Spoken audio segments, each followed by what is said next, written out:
কোন কোন সময় আমরা কোন জিনিস নিজে হাতে রাখি না, নিজেই হাতে রাখে, নিজে কিছু বলে দে, আরে আমি কি বলছি আমার মনে পড়বে, ভুলে গেল। নিজেই রাখছে, কথাই রাখছে, আমার মনে পড়তেছে না। এইভাবে কি হয়ে আমরা ভুলে যাই কেন?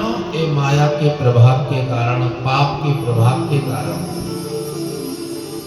আর যার যত পাপ কটে যাবে, মায়া সরে যাবে, তার যতই ভগবত জ্ঞান সব সময় স্মরণ হবে। যখনই ও খারাপ কাজ করতে যাবে, খারাপ কিছু বলবে या খারাপ শুনবে, সাথে সাথে তার জ্ঞান হয়ে যাবে। আরে আমরা তো ভাগবত में सुनते, शास्त्रों में लिखा আছে, কানে খারাপ শোনো না, চোখে খারাপ দেখো না, মুখে খারাপ বলো না, তবে তো সাবধান হইলো। তারপরে যখন জ্ঞান হয়, কিছু উল্টা উল্টা গালি দিয়ে দিল, রে বলতে লাগে না, তবে এটা ভগবত কৃপা না, এটা কম কৃপা। পরে জ্ঞান হইতেছে, আরে ভুলে বলে দিল। আর যে উল্টা পাল্টা বলে দে, উল্টা পাল্টা করে দে, তারপরে তার কোনো জ্ঞান হয় না, এটা তো কৃপাই নাই।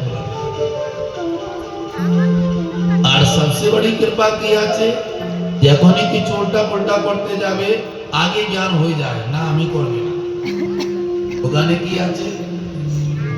যেরকম ছোটা বাচ্চা থাকে, তার কিন্তু জ্ঞান নাই, আগুন को ধরতে যাবে, জল में পড়ে যাবে, চাকু को ধরবে, কিন্তু তার মা পিছনে টানবে।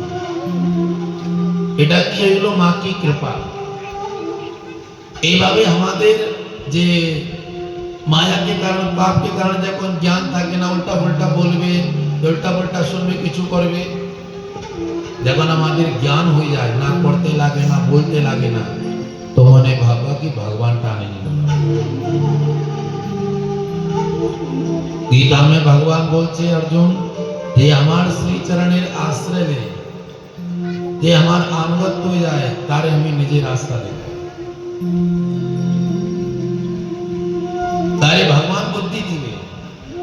আমরা তোমরা যখন বড় কোনো कार्यक्रम করে, घर बनाए या বাড়িতে কোনো উৎসব করবে, তো বেটা বলিয়ে, বউ বলিয়ে, या গ্রাম সমাজ আছে, ভাই কিভাবে কি করা যাবে, 50,000 লোক ভোজন করবে, আলোচনা করে কিনা করে বুদ্ধি নেই, প্রেম সে বলো। তাই মানুষের কাছে বুদ্ধি নিতেছ ভালো, আর যারে ডাইরেক্ট ভগবান বুদ্ধি দে, বলো রাধে রাধে, কত ভালো।